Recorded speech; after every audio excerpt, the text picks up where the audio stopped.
كل سنة وانتم طيبين، وعيد سعيد عليكم وعلينا وعلى الأمة الإسلامية جميعا يا رب. النهاردة هعمل معاكم البيتي فور بطريقة سهلة ومكونات مظبوطة جدا، والنتيجة هايلة زي ما انتم شايفين. ده شكله بعد التسوية. لونه جميل ومحتفظ بالرسمة بتاعته. أوقات كتير الناس بتشتكي إن الرسمة بتاعة البيتي فور مع التسوية بتروح، ودي نتيجة إن المقادير أوقات ما بتكونش مظبوطة. شايفين جميل قد إيه؟ معايا هنا كيلو من الدقيق، هضيف عليه 800 جرام من الزبدة النيوزيلندي، وهضيف عليه بيضتين كاملين زائد 2 صفار، كوباية من سكر الباودر 200 جرام، ورشة ملح ورشة فانيليا. أول حاجة هعملها هي الزبدة النيوزيلندي، هضيف عليها السكر وابدأ أخفقها بالمضرب كويس قوي. الزبدة دي ساقعة لكن مش متجمدة، تمام؟ يعني أنا بطلعها من التلاجة قبلها بنص ساعة أو ساعة، بشتغل فيها وهي ساقعة قليلة، لكن طبعا ما بشتغلش فيها وهي سايحة ولا متجمدة. بفضل اخفق كويس قوي لحد اللون ما يفتح معايا خالص ويبقى لونه كريمي ولونه داخل على اللون الابيض. بعد كده بضيف البيض واحده واحده، وكل ما تختفي وتتخفق كويس قوي اضيف البيضه اللي وراها، وبضيف طبعا الملح والفانيليا، بخلطهم شويه حلوين مع بعض تاني. وطبعا بنزل الجوانب دايما بالاسباتولا عشان طبعا الجوانب دي اضمن ان هي اتخفقت كويس والخليط كله بقى متجانس.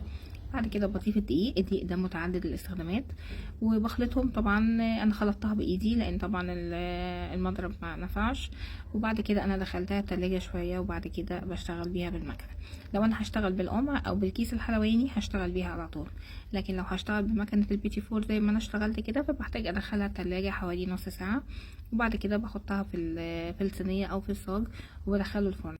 بحطه في الرف الأوسط على درجة حرارة 170، وبشغل معاه كمان المروحة، وما بياخدش وقت خالص. يعني لازم نتابعه كويس جدا لأنه ما بياخدش 10 دقايق، 10 دقايق بالظبط والاقيه استوى. وزي ما انتوا شايفين كده لونه ذهبي وجميل وريحته تحفة وناعم جدا ومقرمش. بصوا جميل قد ايه ومحتفظ بالرسمة بتاعته، ما فرشتش في الفرن ولا اتغيرت شكلها. مظبوط جدا، المقادير مظبوطة جدا، ودي النتيجة النهائية. طعمه تحفة وريحته تحفة والنتيجة مضمونة 100%.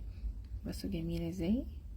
بالنسبة للسكر الباودر، لو انتوا حابين الناس اللي بتحب الحاجة حلوة زيادة ممكن تزود عن كوباية السكر، تضيف كوباية وربع سكر او كوباية ونص سكر، لكن انا بكتفي بكوباية واحدة لان طبعا في مربى وفي شوكولاتة هتتحط فيها، فالسكر بتاع البيتي فور هيبقى عالي قوي. هبدأ ألزق البيتي فور معاكم بالمربى، ومربى المشمش طبعا دي الراعي الرسمي لتلزيق البيتي فور.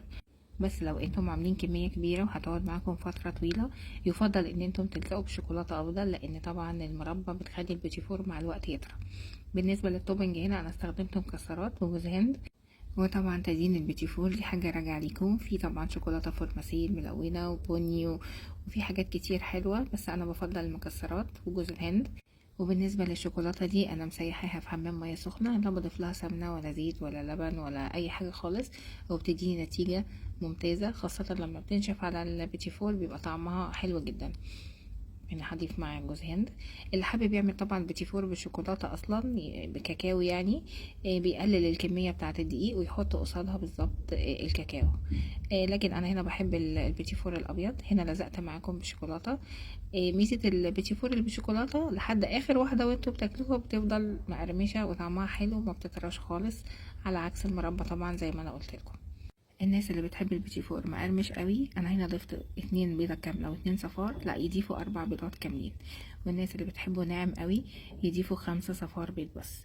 لكن انا هنا حبيت اعمل ميكس ما بين القرمشة والنعومة، فعملت ميكس ما بين البيض الكامل والصفار، ودي النتيجة النهائية بعد ما تزين البيتي فور كله.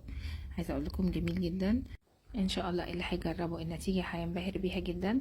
وكان نفسي انزل لكم باقي الوصفات بس للاسف الوقت في رمضان بيبقى ضيق جدا. اتمنى الفيديو يكون عجبكم، واللي عجبه ما ينساش يعمل لايك وشير. واللي اول مرة يشوفني انا شيري امام، دمتم بصحة وهنا.